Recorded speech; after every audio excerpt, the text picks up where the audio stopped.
अल्हम्दुलिल्लाहि रब्बिल आलमीन वस्सलातु वस्सलामु अला सय्यिदिल मुरसलीन। एफजीएन चैनल के नाजरीन, प्रोग्राम है हेल्थ इज़ वेल्थ। और चूँकि पिछले एपिसोड में हमने डाइट साइकिल को लेके बात तो की थी और डाइट साइकिल से गुफ्तगू पहुंच चुकी थी हमारी डाइजेस्टिव सिस्टम पे। और डाइजेस्टिव सिस्टम को आज जो है हम डिस्कस करने लगे थे। गुफ्तगू पानी से चली थी कि खाने से पहले पानी पीने और ये सारी चीज़ें जो है वो हमने किस तरह से ऑपरेट करनी है, इस पर बात चली थी। रुखराजा भाई, आपने कुछ फरमाया था, अगर इसको रिपीट कर लें। जी, मैंने ये कहा था जैसे कि माशाल्लाह दावत इस्लामी इंडिया के दीनी माहौल में हमने ये बातें सुनी हैं इज्तिमात वगैरह में कि 3 हिस्से कर लेना चाहिए कि हवा के लिए, पानी के लिए और ग़िज़ा के लिए जो हम चीज़ खा रहे हैं। और इसके साथ साथ ये भी सुना था कि पानी जो है पहले पीना चाहिए, बीच में पीना चाहिए और आखिर में नहीं पीना चाहिए। ऐसे मिर्ची तेज़ होगी तो नीचे उतरने के लिए वो भी चीज़ें होती है। असल में इसमें यही है, मैंने आखिर में भी कुछ इस पर अर्ज़ किया था कि हमें इस चीज़ का वाकई बहुत ख्याल रखना चाहिए, क्योंकि कई बार टेस्ट की वजह से हम इस तरह के कॉम्प्रोमाइज़ कर रहे होते हैं। लेकिन यकीनन चूँकि अब मुझे ही पता है कि मेरा स्टमक जो है वो 1 लीटर का ही है, और अगर जब मैं पहले पानी पी लेता हूँ तो पेट कुछ भरा भरा सा लगता है। अमूमन ऐसा होता है कि आप जब बाहर से आएँ और घर में जब पानी पिएँ तो पेट भरा भरा सा लगता है और उसकी वजह से खाना ऑटोमेटिकली कम खाया जाता है। तो ये एक बेहतरीन टेक्निक है कि अगर भूख से कम खाना हो तो खाना शुरू करने से पहले कुछ जो है वो पानी पी लिया जाए। इससे इनडाइजेशन भी जो है वो काफ़ी हद तक नहीं होता है। एक तो ये। दूसरा है कि जब पहले पानी पी लेते तो अब पेट कुछ हद तक फिल हो गया और अब जो है वो खाना इसमें जाएगा, तो ज़ाहिर है हमारे खाने का एक पूरा निज़ाम है। इस निज़ाम को कहते हैं हम डाइजेस्टिव सिस्टम। अब ये जो डाइजेस्टिव सिस्टम है ये कभी भी सडन नहीं होता, अचानक से नहीं होता। इसका जो डाइजेस्टिव ट्रैक है ये बहुत इंपॉर्टेंट होता है, जिसे साइंटिफिक टर्म में एलिमेंट्री कनाल कहते हैं। ये एलिमेंट्री कनाल जो है ये मुंह से शुरू होता है और ज़ाहिर है खारिज जो होने वाले मकाम तक जो है चलता रहता है। तो इसके जो है अलग अलग हिस्से बने, बल्कि मैंने एक तहकीक में ये भी पढ़ा कि हमारे जिस्म में जो ये अलग अलग हिस्से हैं ना, ये अलग अलग मशीन की तरह काम करते हैं। बल्कि यूँ समझे कि छोटी छोटी मशीन है, हर एक का अपना काम है। वो अपना काम करने के बाद चीज़ को आगे पास आउट करती हैं। जैसे अगर मुंह से शुरू करें तो ज़रा मुंह का काम ये होता है कि खाने को अच्छी तरह से चबाया जाए और चबाने के बाद उसमें जब अच्छी तरह से थूक मिल जाए तो ये जो नाली होती है जिसे हम फूड पाइप भी कहते हैं, तो ये इसका काम ये होता है कि मुंह को पेट से जो है वो कनेक्ट करती है। तो ये कनेक्टिविटी जो पास आउट होती है ये बामकसद होती है, बेमकसद नहीं होती। तो जैसे ही ये खाना अब यहाँ से गुजरेगा तो ये इसोफेगस से होता हुआ फिर जाएगा पेट में। अब पेट में जब वो खाना पहुँचेगा और अगर उसमें अच्छी तरह से लुब्रिकेंट्स हैं, यानी खाने के लिए जो है वो ग़िज़ाइयत मिली हुई है, यानी थूक भी अच्छे से मिला हुआ है और आपने पानी भी पिया है, तो फूड पाइप ऑटोमेटिकली जो है वो आसान काम करेगा। यानी चबा के खाया तो ये फायदेमंद है। इससे एक मिसाल भी आता है कि जैसे कि आपने कहा ना कि अगर दांतों से अच्छे चबाया तो एक मिसाल दी जाती है, दांतों का काम आंतों से ना कराया जाए। ऐसा ही है जी, क्योंकि खाना हम खा रहे हैं कि ताकत बने, तवानाई बने, और ये तवानाई होगी तो हम जो है हमारे लिए फिर वो खाना फ़ायदेमंद होगा। यानी आप यूँ समझे कि हमने खाया इसलिए कि तवानाई मिले, ताकत मिले, एनर्जी मिले।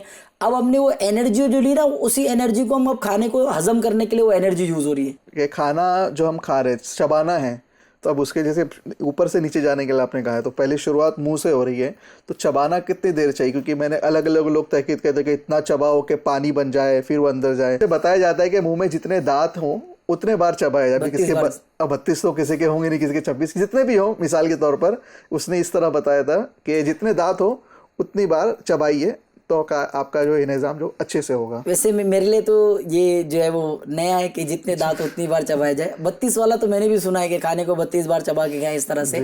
तो इसका बहुत आसान तरीका है कि छोटे निवाले खाएं।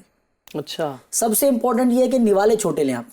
यानी अब होता ही है कि बड़े निवाले निकले वजह से चबाने में टाइम लगता है, तो 32, 35, 38 की क्वांटिटी इसमें कोई ज़रूरी नहीं है। निवाले आपके इतने छोटे हों कि आप बहुत इजीली उसको चबा के निकल लें। क्योंकि इंसान में जो उजलत होती है ना, जल्दबाजी, ये बाय डिफ़ॉल्ट है। इंसान की नफ्सियात से ये साइकी बनी हुई है। और जो शहरों वाली ज़िंदगी वो ऐसे भी फास्ट है, ब्रेक भी फास्ट है, लंच भी फास्ट है, डिनर भी फास्ट है, फिर फास्ट फूड भी है। इस तरह की चीज़ें इन्वेंट हो रही हैं। ट्रेंड हमने सेट किया हुआ है तो उसको समझना पड़ेगा। तो सबसे पहली चीज़ ही यही है कि हम जो है वो निवाले छोटे बनाएं। वो जो 3 उंगलियों का जो कॉन्सेप्ट दिया गया ना, वो 3 उंगलियों का कॉन्सेप्ट ऐसी है। 5 उंगली में उठाएगा ज़्यादा, 3 उंगली होगी तो निवाला ऑटोमेटिकली छोटा बनेगा। जब निवाला छोटा बनेगा तो अच्छे चबाएगा भी, थूक भी अच्छे अंदाज में मिल जाएगा और ग़िज़ा भी आसानी से पास आउट हो जाएगी। लेकिन आरिफ भाई, आप खाने का बता रहे 3 उंगली से खाना है और बिरयानी या कोई अच्छा सा इतनी अच्छी सी डिश रखी हुई है और वो खाने के वक्त में 3 उंगलियों पे कितने खाना कितना आएगा और वो टेस्ट जो मिलना चाहिए वो कैसे मिलेगा मुझे? अब जैसे आप कह रहे कि भाई 3 उंगलियों से खाना वाकई टफ हो जाएगा, तो जाहिर है आप चॉपस्टिक से तो खा ही रहे, उंगलियों से खाने के मुकाबले में चॉपस्टिक से खाना ये ज्यादा और टफ मुश्किल है, लगता है, काफी मुश्किल है। खाए बहुत सारे कैसे? तो खा भी नहीं सकते, अब वो उसको खाना भी एक अचीवमेंट समझा जाता है कि खा लेता हूँ, चॉपस्टिक से खा लेता हूँ, हालांकि बहुत मुश्किल है। इन मानों में अगर हाथ से खाएगा तो उससे जल्दी खा लेगा और सारी चीजें। खैर मौजूद होता है कि 3 उंगली से खाने का एक बहुत आसान सा मेथड है कि आपकी प्लेट और खाने हो तो ये खाने को घुमा के रोल करके जो आप आसानी से ले लें, खाना अपने आगे जमा कर ले जो आपको मिक्स कर रहा है और उसको रोल कर लें, तो यूँ आसानी से आपका निवाला बन जाएगा। और जब खाएंगे आप, स्टार्ट में थोड़ी सी डिफिकल्टीज होगी, लेकिन अब जब इससे यूज टू हो जाएंगे तो निवाले आपके, और ये ही लॉजिक है कि निवाले छोटे बनेंगे, तो जब आप बड़ा निवाला लेंगे चबाएंगे, जैसे बारे 32 बार चबाना है तो 32 बार चबाने में वक्त लगेगा, तो उतनी देर में आप छोटे निवाले जो है 2 और 3 गुजर भी जाएंगे और खाना जल्दी हो भी जाएगा, तो वक्त भी बचेगा और खाना बहुत आसानी से फूड पाइप के थ्रू आगे भी जाएगा। क्योंकि आपने कहा भाई दांतों का काम हाथों से मत लो जी। तो इससे ये समझ में आ रहा है कि भाई आप चबाए नहीं तो जाहिर है वो पेट में जाएगा, पेट के बाद आंतों का काम होता है। जबकि मैं आपको बताऊँ पेट में वो ठीक ठाक जो है हजम का काम हो जाता है, लेकिन पेट में पूरी ग़िज़ा हजम नहीं होती। स्टमक में आने के बाद, पेट में आने के बाद ग़िज़ा जो होती है ये 40% 50% ही जो है वो डाइजेशन के लायक होती है। मेन डाइजेशन का जो प्रोसेस होता है वो इंटेस्टाइन में होता है, फिर इंटेस्टाइन में वो पूरा प्रोसीजर होता है। स्मॉल इंटेस्टाइन है, छोटी आंत है, फिर वहाँ से ग़िज़ा जो है वो बड़ी आंत में जाती है, यानी लार्ज इंटेस्टाइन में जाती है। तो अब ये लार्ज इंटेस्टाइन क्या करती है, फिर उसको आगे पास आउट करती है, यूँ फिर वो हमारे जो है फुजले के मकाम पर जो है एनएस में जाती हैं और यूँ पूरा खाना हजम होता है। और इसी हाजमे के दौरान में जितना वो लिक्विड बनता रहता है उसी से वो पाश्चराइज होकर जो है वो फिर वो खून के लिए भी शामिल होता है और जिस्म की जो तवानाई बननी है वो अलग अलग जगह पे तवानाई के लिए पास आउट होता रहता है। यही जो डाइजेस्टिव सिस्टम है ये तमाम इंसानों का अल्हम्दुलिल्लाह अज़्ज़वजल सेम काम कर रहा है। भाई अब ज़ाहिर है किसी को खा के बदहज़मी हो जाती है, कोई जो है आसानी से खा लेता है, तो उसके लिए यही है कि आपका जो डाइजेस्टिव ट्रैक है इस डाइजेस्टिव ट्रैक को बहुत ज़्यादा आप ख्याल रखें। आपका पूरा एलिमेंट्री कैनाल मुंह से लेकर तो बड़ी आंत तक, लार्ज इंटेस्टाइन तक, इसको बिल्कुल खाने को आसान से गुजर जाए, ये सबसे अहम जो है हमारे लिए हिस्सा होता है। हाजमा कमज़ोर है ऐसा कहा जाता है कि मेरा हाजमा तो बहुत कमज़ोर है, तो ये जैसे आपने बताया कि सबका डाइजेस्टिव सिस्टम वर्किंग मैकेनिज़्म एक ही है, वर्किंग का तरीका एक ही है, तो हाजमा कमज़ोर है, इससे क्या मुराद लिया जा सकता है? मुझे क्लासरूम की बात याद आ गई, आपस में मोटिवेट कर रहे थे एक दूसरे को। इसने कहा कि यार तू तो स्कॉलर है, मैं जो वो स्कॉलर भी नहीं हूँ, तो उसने कहा मुझे जो दिमाग मिला आपको भी वही दिमाग मिला भाई, यानी मैं स्कॉलर कैसे हो गया, यानी मेरा जो दिमाग है आपका भी वही दिमाग है। यानी ये सारा जो मामला होता है ना कई बार नफ्सियात का भी होता है, ह्यूमन साइकी का भी होता है, क्योंकि ज़ाहिर है बॉडी ऑर्गन भी सेम है, आंखें जो अपीयरेंस वाले जैसे आंखें हैं, नाक है, कान है, तो ये फिजिकल अपीयरेंस वाला है जो दिखता है, और इसी तरह से अंदर जो काम करता है इंटरनल मैकेनिज्म जो होता है तो ये हिडन है, ये इसका अपीयरेंस नहीं है, लेकिन ये काम भी वैसा करता है और इंसानों में सेम है। तो होता ये है कि डाइजेस्टिव ट्रैक को मेंटेन करना बहुत ज़रूरी है। किसी यानी गाड़ी सब दोनों ने नहीं ली है, लेकिन किसी गाड़ी को सर्विसिंग ज़्यादा लगती है, मेंटेनेंस ज़्यादा लगता है, किसी गाड़ी ऑलमोस्ट वही चाहिए, जबकि इंजन वही सेम है, पिस्टन भी सेम है, और टंकी भी जो है वो भी ऑलमोस्ट, यानी टंकी से बात चली तो वही पेट्रोल की टंकी, उसी तरह से हमारा पेट है तो टंकी भी ऑलमोस्ट सेम है, उतना यूटिलाइजेशन है। असल में बहुत बड़ा प्रॉब्लम है ना डाइजेशन को लेके, वो है पेट का। कई बार जो है ना इतना ज़्यादा वो पेट को परेशान कर रहे हैं। अभी है उसकी कैपेसिटी में कई बार अर्ज कर चुका कि वो है 12 इंच का, और उसकी 12 इंच का जो हमारा पेट है जे शेप वाला, और ये पेट की जो है ना वो कैपेसिटी जो है वो 1 लीटर की है। आप उसको एक्सपांड तो 3 से 4 लीटर कर सकते हैं, लेकिन ज़ाहिर आप उसको परेशान कर रहे हैं। अब जो परेशान होगा वो आपको कैसे आउटपुट देगा। आप अपने पेट को ईजी रखें, हेल्दी रखें, और अल्हम्दुलिल्लाह अज़्ज़वजल हमारे बॉडी के अंदर है ना अल्लाह की रहमत से ऑलरेडी तेज़ाबियत होती है, जो है वो एक अच्छा कॉन्सेंट्रेटेड एसिड होता है जिसको हम जो कहते हैं HCl कहते हैं, यानी हाइड्रोक्लोरिक एसिड, जिसका काम ही ग़िज़ा को हज़म करने का है। अब कई बार जो है वो कभी कोई ड्रिंक के तौर पर, कभी इतना ज़्यादा पानी पीकर, जो खाने के बाद जो पानी पीते हैं ना, जी खाने के बाद क्या खाना चालू है, एक हाथ में से निवाला गया, दूसरा कोल्ड ड्रिंक का गिलास अलग से होता है, तो उसका ये एक बड़ा मसला ये है कि अब वो पेट में ऑलरेडी एसिड मौजूद है, ऐसा बेस मौजूद है, इसी तरह से बाइल डक्ट मौजूद है, पैंक्रियास से आने वाला जूस मौजूद है। अब ये सब ऑलरेडी पेट के अंदर ग़िज़ा को हजम करने का काम कर ही रहे हैं। अब बाहर से जो साइकी बनी है कि ड्रिंक भी आवे और ये सब के चक्कर में जो होता है बहुत ज़्यादा प्रॉब्लम होती है पेट को। एक चीज़ समझना पड़ेगा कि इंसानी जिस्म के लिए नाइट्रोजन कभी जो है वो फायदेमंद नहीं है। तो कई बार जो इस तरह की ड्रिंक्स होती हैं इनके अंदर प्रेशर के साथ थोड़ी सी नाइट्रोजन भी मिक्स की जाती है। जी जी। अब just because of nitrogen bubbles वो जब जिस्म में जाता है तो नाइट्रोजन की वजह से दिगर तेज़ाब को जो है वो नुकसान पहुंचाता है। और अगर जो हमारी गिज़ाइयत वाले जो तेज़ाब है अगर इनको नुकसान पहुंचा तो जाहिर है बदहज़मी होनी बिल्कुल है। इसको पीते ही इसीलिए कि ये हजम कर देगा। तब जहन ये बना होता है कि जैसे मैंने पी ली खाना खाने के बाद तो एक डकार आ जाती है, तो उनको ये महसूस है मेरा खाना हजम हो गया। डकार आने से भी खाना हजम हो जाता है ये। और एक साइन ये होता है कि अगर खाते खाते डका, हाँ बस मेरा पेट भर गया, अब मैं डकार आ गई मतलब मेरा पेट फुल हो गया, अभी नहीं खाना है। अच्छा, कईयों ने तो कोल्ड ड्रिंक्स को अपने खानों का हिस्सा बना लिया है, यानी उसके बगैर उनका खाना गले के नीचे से उतरता ही नहीं। तो ऐसों के बारे में क्या है? ज़ाहिर है आप जो कह रहे हैं वो आपका देखा ही कह रहे हैं, और काफ़ी हद तक तो मैंने भी इस तरह की चीज़ें सुनी है और ये ऐसा ही है। मैंने बार बार इस चीज़ को किया, ट्रेंड हम खुद सेट करते हैं। हम इंसानों ने बहुत सारे ट्रेंड को सेट किया है। ये भी ट्रेंड हमने अपने आप को सेट किया है, अपने कंफर्ट के लिए सेट किया है या फॉर सेक ऑफ टेस्ट ये ट्रेंड को सेट किया है। और एक समझबूझ वाला मैं समझता हूँ कि वो बिल्कुल ये कहेगा कि बिल्कुल दुरुस्त नहीं। अल्लाह पाक ने ना एक कंप्लीट निज़ाम अल्हम्दुलिल्लाह ज़वजल हमें दिया है। तो हमारे जिस्म में ऑलरेडी हाइड्रोक्लोरिक एसिड है, हमारे जिस्म में ऑलरेडी इस तरह के एसिड्स हैं, इस तरह के बैक्टीरियाज हैं जो कि हमारे खाने को हज़म करने के लिए। बल्कि मैं आपको बताऊं कि छोटी बच्चों के जो होते हैं ना 7वीं 8वीं जमात के 7th 8th स्टैंडर्ड के जो बच्चे होते हैं इनको बाकायदा जो है ना यूज़फुल माइक्रोब्स पढ़ाए जाते हैं। यूज़फुल माइक्रोब्स के ये वो होते हैं जो कि हमारे जिस्म में खाने को हजम करने का काम करते हैं। इसी तरह से फूड में भी कुछ इस तरह के यूज़फुल माइक्रोब्स होते हैं। तो कुछ ऐसे जरासीम ऑलरेडी होते हैं हमारे जिस्म में जो पेट को जो है ना तक़वियत पहुंचाते हैं और खाने को हजम करने का इनका काम होता है। लेकिन जाहिर है अब ये ट्रेंड चला है जस्ट बिकॉज ऑफ टेस्ट। तो अब जब ये चला है तो कई बार इसकी वजह से जो है वो इस तरह की ड्रिंक्स ली जाती हैं और ये ड्रिंक प्रॉब्लम देते हैं हमारे यूज़फुल माइक्रोब्स को।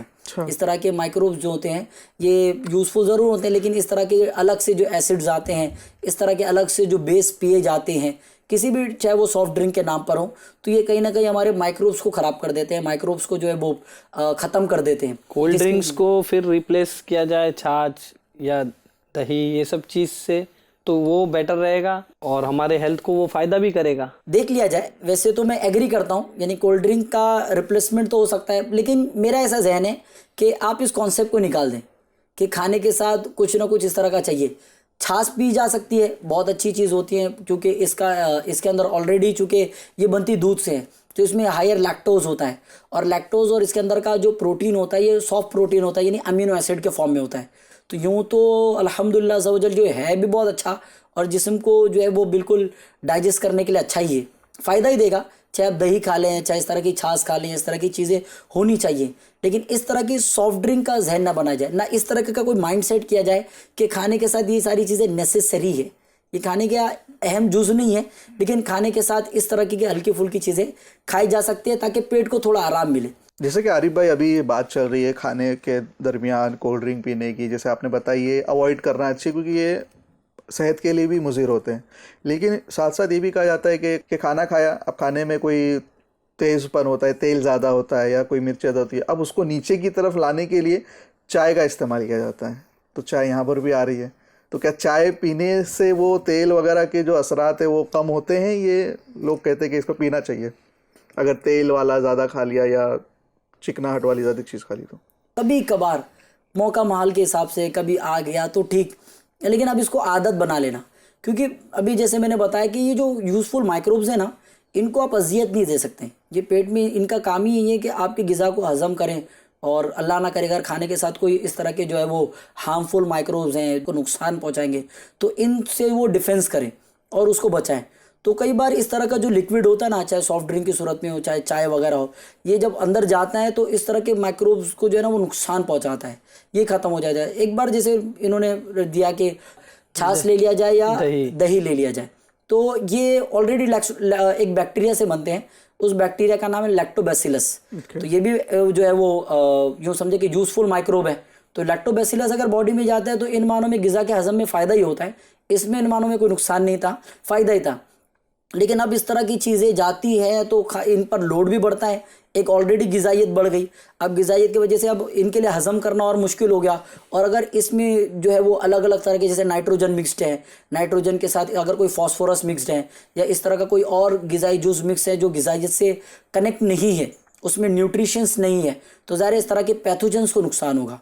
तो यहाँ से जो है ना वो फिर अलग से जो पेट में अलग अलग तकालीफ शुरू होगी और फिर गैस बनेगी। देखो डकार ये नेचुरल ज़रूर है, लेकिन आपने देखा होगा खाने के बाद भी बहुत काफ़ी देर तक जो है वो डकारे भी ले रहे होते हैं और वो फिर उस डकार में से बू भी आ रही होती है। तो ये नेचुरल नहीं है, ये जो है ना किसी नेचुरल नहीं है।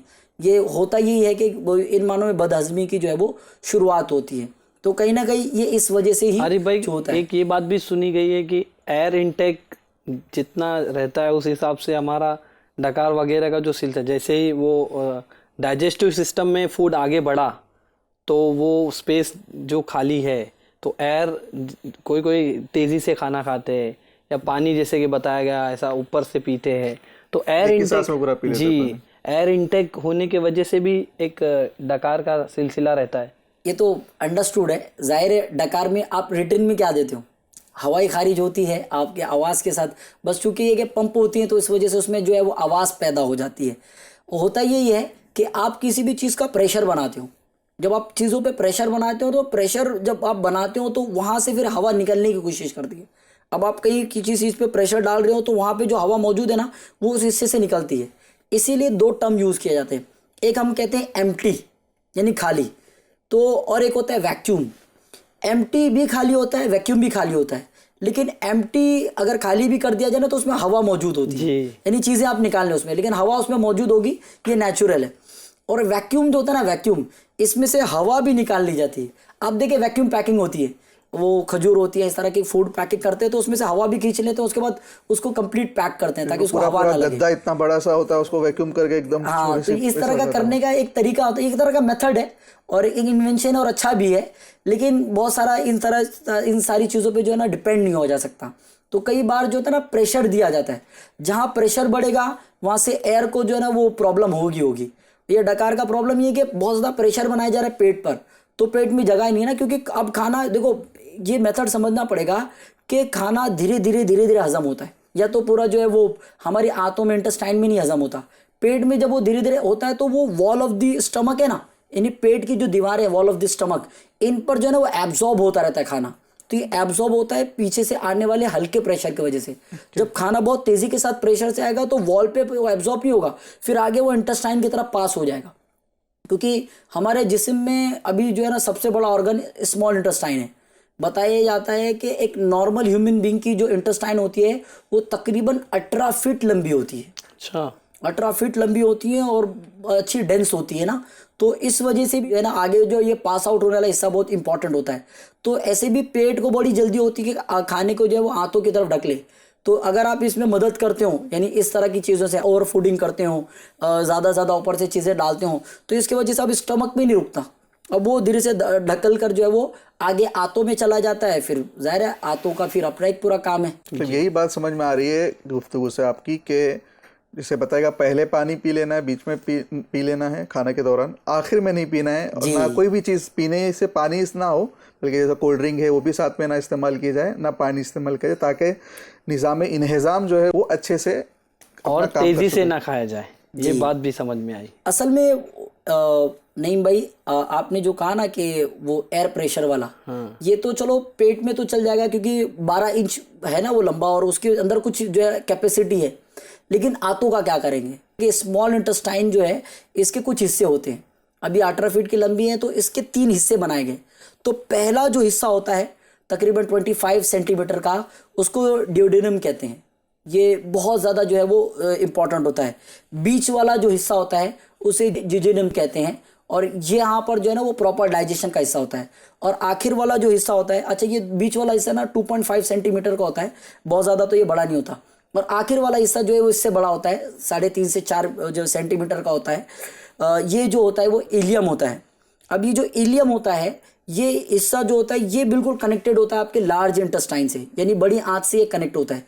अब 3 हिस्सों में खाने को हजम होना है, सबसे बड़ा हिस्सा जो है वो ड्यूडेनम वाला, तो अब ये ड्यूडेनम वाला जो हिस्सा होता है ना, ये सबसे इंपॉर्टेंट होता है, क्योंकि स्टमक के बाद अब इसे काम करना है, तो ये पहले से प्रिपेयर होता है ना। मैंने बताया कि हर हिस्सा जो है वो एक तरह से मशीन का काम करता है। तो अब जो है वो पेट अपना काम कर चुका, या कुछ काम अगर उसका अधूरा रह गया, तो अब ये काम जो कंप्लीट करना है एब्जॉर्प्शन का काम, ये करेगा हमारा आंतों का पहला वाला हिस्सा। तो अब ये धीरे धीरे, जैसे मैंने बताया वॉल ऑफ द स्टमक, इसी तरह से वॉल ऑफ द इंटेस्टाइन में अब ये धीरे धीरे एब्जॉर्ब होता रहता है खाना। और यहाँ पर लिक्विडिफिकेशन होता है, इसका पानी बनने का जो अमल होता है, तो जिस तरह से आपने खीर देखी है, खीर किस तरह से होती है, इस तरह से होता है। लिक्विड तो होता है लेकिन थोड़ा सा विस्कस होता है, थोड़ा सा इसमें गाढ़ापन होता है। अब धीरे धीरे ये आगे गुजरता है ड्यूडेनम से, ये आगे जो ना गिजा हजम होते होते होते जो है वो अब दरमियान में पहुंचती है ये जिजेनम तक। अब ये जिजेनम का जो 2.5 सेंटीमीटर का हिस्सा है, अब यहाँ इनको अपना प्रोसीजर ऑलमोस्ट फिनिश करना है। यानी गिजा का 90% हिस्सा जो अभी आपने फूड खाया है, इसका 90% जो है इन्होंने एब्जॉर्ब करना है। अभी अगर ये यहाँ पर एब्जॉर्ब हो गया तो आगे सिर्फ जो है वो वेस्ट जो है वो आगे पास आउट होता है, अब जो है वो हजम करने जैसा कुछ नहीं होता। लेकिन अगर यहाँ भी डाइजेशन कंप्लीट नहीं हुआ तो अब ये जो है वो इलियम तक जाएगा। अब इलियम में ये काम जो है बिल्कुल फिनिश होना है। तो अब जब ये इलियम में जाएगा, और इलियम का हिस्सा बिल्कुल जो है ना ये लार्ज इंटेस्टाइन से जो है कनेक्ट होता है, तो अब ये लार्ज इंटेस्टाइन में जो है ना आगे पास होने के बाद लार्ज इंटेस्टाइन में गिजा के हजम होने का प्रोसीजर कुछ भी नहीं होता। अच्छा जी, गिजा जो है वो छोटी आंत यानी स्मॉल इंटेस्टाइन में जो है वो बिल्कुल हजम हो चुकी होती है। नाम छोटा है लेकिन काम बड़ा है इसका। बहुत बड़ा है और साइज भी बड़ा है, तकरीबन 18 फीट लंबी होती है। तो इसका काम भी बिल्कुल जो है उसी तरह से होता है। जो लार्ज इंटेस्टाइन है, लार्ज इंटेस्टाइन का काम बस इतना है कि खाने को हमारी निज़ाम से मुकम्मल फिनिश करके इसको जो है फिजुले का मकाम तक पहुंचा जाए, ताकि बॉडी में जो एक्सक्रीशन है, खाना बाहर करने का अमल है, निज़ाम इस्तखराज जो है ये अच्छे अंदाज में हो चुके। बड़ी आंत में आते आते जो वेस्टेज होता है वो बड़ी आंत तक में आ जाएगा, बाकी जो इसमें जो गिजाइयत होती है वो पूरे बॉडी में। जी, गिजाइयत जो मुकम्मल यहाँ पर ख़त्म हो चुकी होती है, और बंदा आसानी के साथ जो है वो खाने को हजम कर चुका होता है। इसमें बहुत ज़्यादा जो है वो इन मानों में मेहनत करने की हाजत नहीं होती, और यूँ अगर कोई खाना खाए तो वो हेल्दी भी रहेगा और खाना आगे भी जो है आसानी से पास आउट हो जाएगा। अच्छा आरिफ भाई, प्रेफरेंस यानी पहले क्या खाया जाए बाद में क्या खाया जाए, इसका भी कुछ डाइजेस्टिव सिस्टम से ताल्लुक है? मतलब आप स्टार्टर की बात करें, पहले स्टार्टर लाया जाए, फिर मेन कोर्स, फिर ये चीज़ें। मैं यहाँ फ्रूट्स के बारे में बात करूँगा। अक्सर दावतों में भी और घरों पर भी फ्रूट्स बाद में दिया जाता है, पहले खाना खाते, पर कहीं मैंने सुना है कि फ्रूट्स पहले खाना चाहिए। तो ये प्रेफरेंस से डाइजेस्टिव सिस्टम का रिलेशन क्या है? असल में यहाँ मुराद जो है ना हेल्दी फूड की है। जब आप हेल्दी फूड पहले, जैसे मैं बहुत सिंपल सी बात करता हूँ, रमज़ानुल मुबारक में जब इफ्तार करते हैं तो एक बहुत बड़ी तादाद है वो फ्रूट बेचारा तक रहा होता है कि मेरा नंबर भी लगे भैया, मुझे भी नवाज दो। लेकिन अब हमारे रोज़ादार हजरत जो होते हैं वो तली हुई चीज़ों और इस तरफ जो है ना वो ज़्यादा जो है वो अपनी नवाजिशें करते हैं। मैं इसको थोड़ा आसान करता हूँ। फ्रूट्स को जैसे मैंने बताया कि सबसे यानी फ्रूट्स आप देखें, जैसे आपने जो लास्ट एपिसोड में भी कहा कि फ्रूट्स किसके लिए, मरीजों के लिए, और मरीज़ के लिए इसलिए कि मरीज़ जो है वो सेहतमंद हो जाए। तो ये जो फूड आज के दौर में बेचारा हो चुका है, तो इसकी चारासाजी की जाए, बल्कि फ्रूट्स हमारे ब्रेकफास्ट का भी हिस्सा हो, हमारे लंच का भी हिस्सा हो, हमारे डिनर का भी हिस्सा हो। आज जो ट्रेंड बना है वो यही बना है कि खाना खाने के बाद कुछ जो है फ्रूट्स के जो है हिस्से खा लिए जाते हैं, जबकि ऐसा नहीं होना चाहिए। फ्रूट्स कभी भी आप देखें, जो पुराने ज़माने के लोग हैं, बड़े बुजुर्गों का जो ये मामला रहा है वो ऐसा ही रहा है कि वो खाना खाने से पहले कुछ फ्रूट्स रखते थे, फ्रूट्स खाने के बाद फिर वो खाना रखते थे, ताकि फ्रूट्स की वजह से जब हेल्दी चीज़ चली जाए तो हमारा डाइजेस्टिव सिस्टम प्रॉपर हो जाए। यही वजह है कि पहले जो है इनडाइजेशन यानी बदहजमी नहीं हुआ करती थी, क्योंकि पहले ही हेल्दी चीज़ें आगे पास आउट हो जाती थी। तो हेल्दी चीज़ें पास आउट होने की वजह से जो हमारे जिस्म को तकवीत पहुंचाते हैं, फ़ायदा देते हैं, खाने को हजम करने में जो है वो मदद करते हैं, यूज़फुल माइक्रोब्स, तो इनके लिए फ़ायदा हो जाता था। लेकिन अब वो इनडाइजेशन जो ऑन ट्रेंड है उसका एक बहुत बड़ा रीज़न यही है कि मेथड ऑफ ईटिंग, कि ये जो चेंज हुआ है, और फिर खाने का अंदाज जो रहा है, तेज़ी के साथ खाना, बड़े बड़े निवाले खाना, कम चबा के खाना, फिर प्रेशर बनाना कि ये खाया तो उसके बाद दूसरा, फिर इन्होंने जो रखा कि अब जो हमने हमारा जो ट्रेंड सेट किया है कि पहले स्टार्टर आएगा, स्टार्टर में भी एक चीज़ नहीं है, स्टार्टर भी 3-4 चीज़। अच्छा, 3-4 स्टार्टर होगा, फिर स्टार्टर के बाद जो है वो फिर कुछ मेन कोर्स का हिस्सा आएगा, फिर मेन कोर्स में भी एंड में चावल आएगा, फिर डेजर्ट, फिर मीठी भी चीज़ आएगी। अच्छा, फिर मीठी भी चीज़ आएगी, डेजर्ट आएगा। तो कई बार जैसे अब खाने में चावल खाया था, कार्बोहाइड्रेट ऑलरेडी था, अब डेजर्ट में भी कुछ इस तरह का मीठा मंगाएगा, वो सारी चीज़ें, उसके बाद फिर कार्बोहाइड्रेट बढ़ जाएगी। यही वजह है कि आप देखें ना, आज जो डायबिटीज़ के जो पेशेंट या शुगर वाले पेशेंट जो इतने बढ़ रहे हैं, उसका रीज़न ये है कि हमने ज़रूरत से ज़्यादा बॉडी में कार्बोहाइड्रेट ले लिया है। अब कार्बोहाइड्रेट जो संभालने का काम है वो बेचारे लीवर का है। लीवर में हमारे एक हार्मोन होता है इंसुलिन। इंसुलिन का काम ही होता है कि देखो, अगर कोई रेगुलर नहीं खा रहा, इंसुलिन के लिए बड़ी आसानी होती है कि वो सारा एक्स्ट्रा मीठा जो है ना वो ला के रख लेता है लीवर के अंदर, और जब आपको हाजत होती है वो थोड़ा थोड़ा थोड़ा आपके जिस्म को फराहम करता है। और ये सबसे बड़ा एडवांटेज है इंसुलिन का, और वो ला के लीवर में इन सारी चीज़ों को स्टोर कर रहा होता है। लेकिन अब आप कसरत से मीठा खाओ तो मीठा खाओ तो मीठा खाओ, तो भाई लीवर का भी स्टोरेज बहुत छोटा है, और जब इस तरह से मीठा बढ़ता है, कार्बोहाइड्रेट बढ़ता है, तो फिर इंसुलिन पे इफेक्ट आता है, और इंसुलिन धीरे धीरे कम होता है। इंसुलिन कम होने की वजह से फिर आपने देखा होगा कई लोग खाने से पहले कुछ गोलियां भी खाते हैं, इंजेक्शन भी लेते हैं, तो ये शायद उनका स्टार्टर होता होगा। तो ये स्टार्टर लेना पड़ता है अगर सही तरीके से जो है वो खाना शुरू ना किया जाए तो। खैर, चूंकि बदहजमी का टॉपिक चला ही है, तो यही वजह, इसी वजह से थी कि फिर बहुत सारी चीज़ें इस तरह की बदहजमियाँ और ये शुरू होती है। फिर वो डकारें भी जो है गंदी गंदी आ रही होती हैं, या वो डकार आती है जिससे बाकायदा बू निकल रही होती है, जलन, सीने में जलन होना, इस ये तरह सब का चीजें होती हैं। रिफ्लेक्स जिसको कहा जाता है, अरे भाई ये रिफ्लेक्स क्या होता है, यानी रिवर्स मारना। तो खाना ऊपर की तरफ आता है, सोते में भी कभी भी सो रहे हैं तो एकदम जोर से डकार आती है, नाक से पानी, फिर खाना भी एकदम गले में, और वो महसूस होने कभी लगता है। कभार वो तेजपन और उससे ठसका वगैरह लगने का भी चांसेस रहता है। देखिए, हमारा जो डाइजेस्टिव सिस्टम है ये जो है ना फॉरवर्ड ही है, बैकवर्ड नहीं है। यानी खाना अगर अंदर गया तो वो आगे की तरफ ही जाएगा, पीछे नहीं आएगा, और पीछे आया तो मतलब बदहजमी शुरू है या आप बीमार होने के जो है बिल्कुल कगार पे है। तो ये जो आपने कहा कि रिफ्लेक्स होता है, तो ये रिफ्लेक्स इसलिए होता है कि अब वो खाने, यानी पेट ने कह दिया कि भाई मेरी इतनी ही ताकत थी, आपने ताकत से ज़्यादा डाल दिया है, ये ऐसी चीज़ डाल दी है जो आपके खाने के लिए वो काबिल कबूल नहीं है। लेकिन चूंकि अब वो आदत हो गई है इस तरह के खानों को खाने की, तो यही वजह है कि अब धीरे धीरे जो है पेट पर बोझ बनता जा रहा है। अब जाहिर है वो चीज़ ना आगे जा, क्योंकि आगे भी जाम है पीछे भी जाम है, तो अब ये आगे नहीं जाएगा। तो अब ऐसी सूरत में क्या होगा, वो जैसा आपने रिफ्लेक्स होगा, खाना फॉरवर्ड की जगह बैकवर्ड आएगा, वापस आएगा। अब अगर खाना वापस आएगा तो कभी वो उल्टी की शक्ल में आएगा, कभी वो मतली की शक्ल में आएगा, कभी वो किसी और तकलीफ का सबब बनेगा। और जब जब ऐसा होगा तो जाहिर है इंसान बीमारी होगा और बदहजमी का जो है वो शिकार होगा। तो अपनी बदहजमी का बंदा इलाज करे, ये सबसे ज़्यादा ज़रूरी है। बदहजमी के इलाज के लिए क्या क्या चीज़ें इख्तियार करनी चाहिए? सबसे पहले तो यही कि अपने डाइजेशन को बहुत ज़्यादा फोकस किया जाए। और चूँकि मुझे ऐसा लग रहा है कि फ्रूट्स का 2-3 बार आपने टॉपिक निकाला है, फ्रूट्स ये बहुत ज़रूरी चीज़ है। आप अपनी ग़िज़ा में ना सब्जियों और फ्रूट्स को अवॉइड करके कभी भी अच्छी हेल्थ की तरफ, हेल्थ इज़ वेल्थ की तरफ नहीं बढ़ सकते हैं।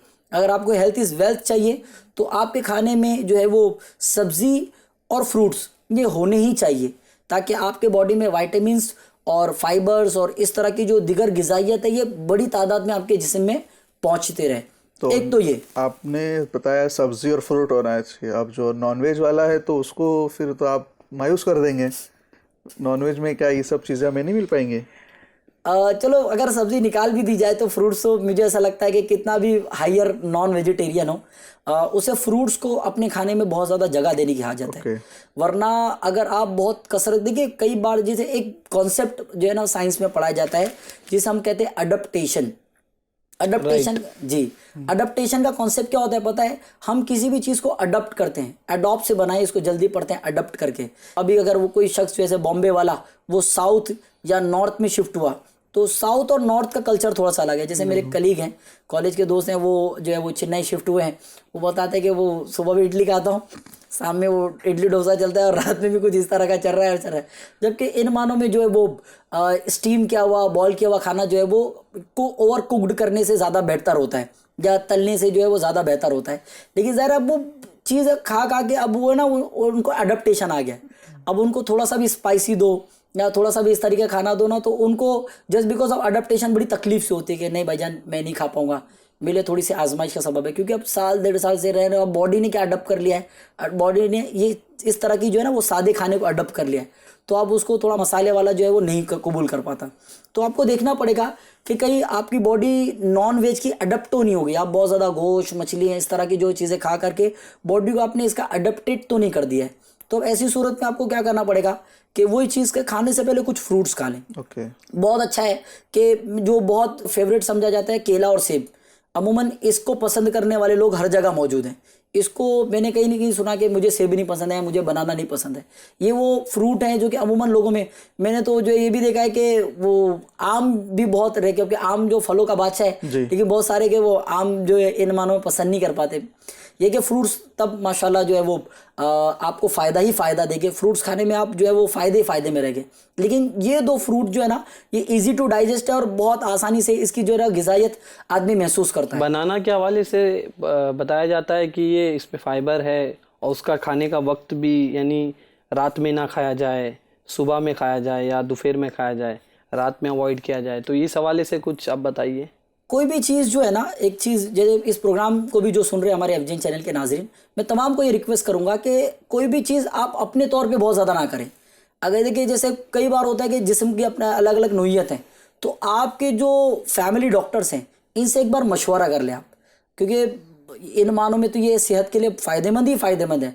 लेकिन कई बार ऐसा होता है कि डॉक्टर ने किसी वजह से आपको मना किया होता है, आपकी बॉडी में वो टाइम वो चल रहा था, वो पीरियड चल रहा होता है कि उस वक्त आपको जो है ना कुछ खानों का ख्याल रखना होता है, कुछ वक्त का परहेज़ करना होता है ताकि आगे चल के आप अच्छी अच्छी ग़िज़ाएँ खा सकें। तो एक वक्त का परहेज़ होता है, तो उस वक्त के लिए उस चीज़ को डॉक्टर आपको सजेस्ट करते हैं कि इस चीज़ से आप परहेज़ करें। अब दही अच्छी चीज़ है, लेकिन ज़ाहिर है वो उसकी तासीर ठंड की है। अब कोई अगर ऑलरेडी सर्दी में है या ऑलरेडी जो है वो बुखार में, अब वो दही खाएगा तो ज़ाहिर है उसको नुकसान ही पहुँचेगा। तो इस तरह की जो भी ग़िज़ाइयत को आप अपनाएं तो आपके मुताल्लिका जो डॉक्टर है तो इनसे एक बार मशवरा कर लें। ज़ाहिर है ये जो चीज़ें है फ़ायदेमंद, लेकिन हर चीज़ हर एक के जिस्म के लिए फ़ायदेमंद हो ये ज़रूरी नहीं है। तो कभी किसी को जो है वो इस तरह की चीज़ें जो है वो नुकसान भी कर जाती है।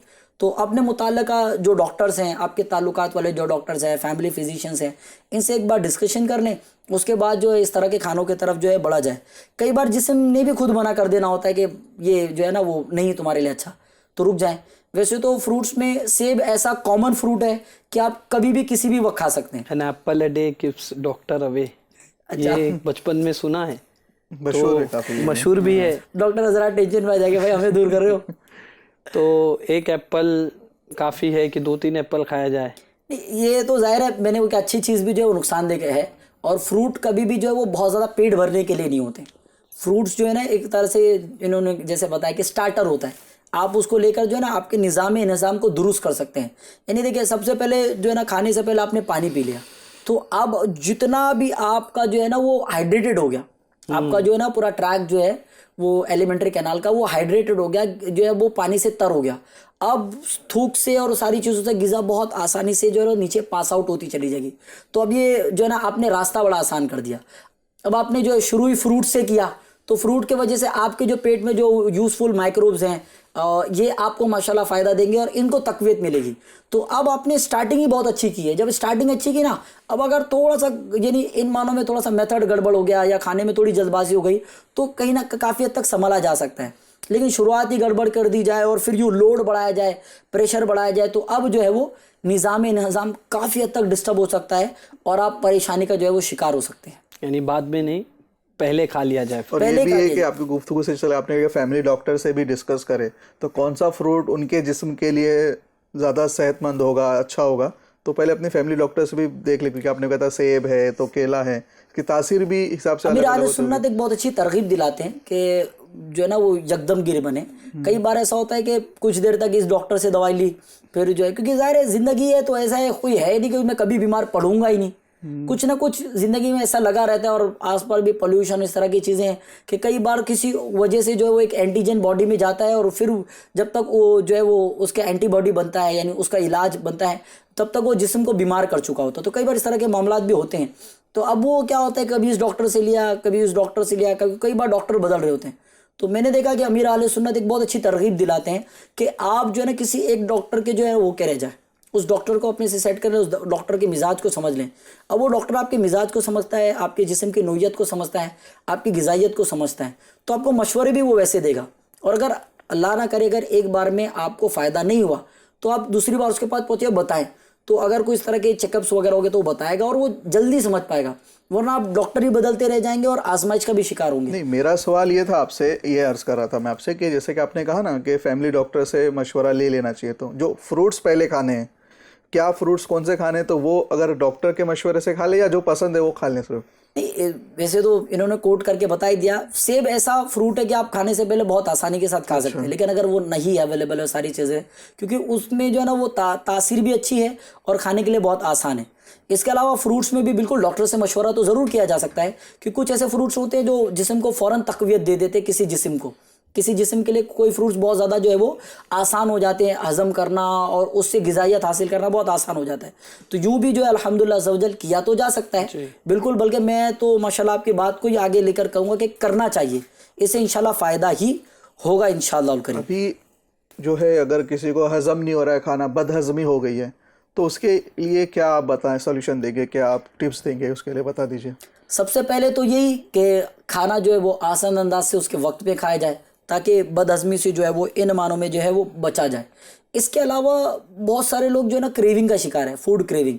तो कई बार फूड क्रेविंग की वजह से इस तरह की वो लोग चीज़ें कर देते हैं या इस तरह के फूड को ओवर जो है ना ईटिंग कर लेते हैं, क्योंकि ओवर ईटिंग आज के टाइम पे बहुत बड़ा रीज़न है बदहज़मी का। बल्कि मैं आपको बताऊं कि एक तहकीक है, उस तहकीक के मुताबिक हर घर में जो है वो मिनिमम 3 से 4 लोगों को बदहज़मी है, और इसमें से जो है वो अक्सर से ज़्यादा लोग जो है वो डॉक्टर से मशवरे के बगैर जो है अपना इलाज करने लग जाते हैं।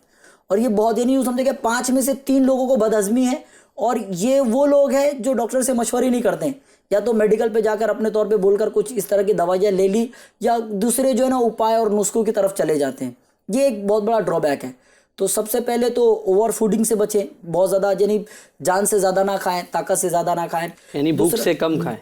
बहुत अच्छी बात है, भूख से कम खाना, और अभी भूख बाकी है और अपने हाथ को रोक लेना, ये मतलब इनडाइजेशन का बेस्ट सोल्यूशन है। और यूँ कह सकते हैं कि इससे जो आपको बहुत लॉन्ग टर्म फ़वाइद मिलेंगे इंशाल्लाह। लेकिन यही है कि है बड़ा टफ, कर लेवे तो फ़ायदा ही फ़ायदा है तो बड़ा टफ, कर लेगा तो इंशाल्लाह इन मानों में जो है ना उसको फ़ायदा ही मिलेगा। फिर एक और बहुत इंपॉर्टेंट चीज़ बताई जाती है कि वो जो आपका खाना है, वो खाना जो है ना, जो मेथड ऑफ ईटिंग मैंने कहा था, उसका बहुत ज़्यादा ख्याल रखें कि ऐसे अपने ग़िज़ा में बहुत ज़्यादा तेल वाली चीज़ें या ओवर कुक्ड ये जो चीज़ें खाई जाती है, बहुत ज़्यादा पकाया गया, जानबूझ के जलाया गया, क्रिस्प किया गया, उसको क्रिस्पी बनाने के लिए वो डीप जो है वो उसको तला गया, डीप फ्राई किया गया। तो इस तरह की चीज़ें भी जो है ना अमूमन बहुत ज़्यादा नुकसान की जाती है। अगर इस तरह की चीज़ें आपके सामने आ जाए तो फॉर सेक ऑफ टेस्ट ही खाएं, इसको बिल्कुल ग़िज़ा का अहम हिस्सा समझ कर ना खाएं, वरना इसको अब जब ज़्यादा खाएंगे तो ज़ाहिर है फिर आपका जो है वो एलिमेंट्री कनाल भी डिस्टर्ब होगा और यहाँ से भी जो है वो बदहज़मी जो है वो शुरू हो जाएगी। तो इस चीज़ का भी जो है वो ख़ास ख्याल रखा जाए इंशाल्लाह। तो ज़ाहिर है ये तो इन मानों में हमारे प्रोग्राम का एक हिस्सा रहा, और नाजरीन भी जो है वो यहाँ पे दी हुई बातों का ख़ास ख्याल रखें। और ज़रूरी है कि अगर पेट सलामत होगा, निज़ाम सलामत होगा, डाइजेस्टिव सिस्टम अगर हमारा वेल वर्किंग होगा, तो इंशाअल्लाह करीम हम आगे चल के और अच्छे जो है वो खाने खा पाएंगे। इसके बाद फिर एक इंशाअल्लाह एपिसोड में मिलेंगे और एक नए और एक अहम मौजू पे बात करेंगे कि हम हमारी हेल्थ को वेल्थ कैसे बना सकते हैं। तो FGN चैनल देखते रहिए, दिखाते रहिए। सल्लु अलल हबीब सल्लल्लाहु ताला अलैहि मुहम्मद सल्लल्लाहु ताला अलैहि वसल्लम। जो है बीमार सेहत के ताज